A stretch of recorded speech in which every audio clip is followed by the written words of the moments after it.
Hyperparathyroidism. The parathyroid gland is located in the neck behind the thyroid gland. It's responsible for calcium regulation in the body. Calcium is responsible for bone health, muscle regulation, nerve regulation, and blood clotting. In hyperparathyroidism, there is high secretion of parathyroid hormone in the body, which then leads to high calcium levels. Since calcium and phosphorus have an inverse relationship, when there are high levels of calcium, there will be low levels of phosphorus. This hypersecretion of the parathyroid hormone causes a lot of calcium in the serum, in the blood. It does this by making the bones to lose calcium and pouring them into the blood. So we notice high calcium levels when we get some blood work from the patient. Let's talk about the causes. The main causes are either due to renal disease or a tumor. These patients may not really present with symptoms, but let's talk about some of the symptoms we might see if they do. An accumulation of calcium in the body will lead to kidney stones. Because all of that calcium is being pulled out of the bones and into the serum, the patient is at risk for osteoporosis,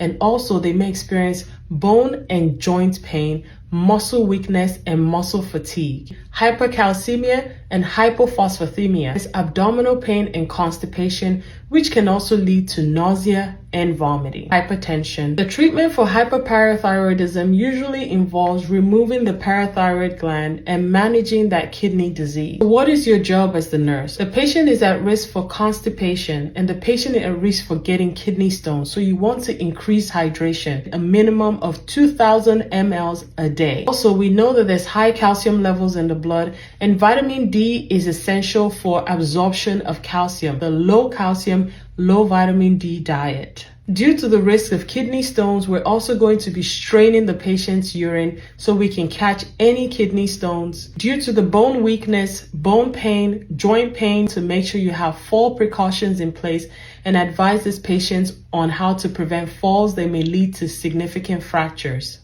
Most importantly, monitor the patient's vital signs, EKG, and monitor the patient's calcium levels, phosphorus levels, and vitamin D levels if they're ordered.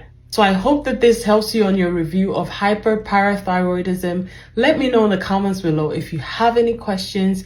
Thank you for sticking around to the end. And until next time, follow this page, share this with another nursing student that needs this breakdown, and like the video so I can keep making more. Thank you so much for watching. Bye bye.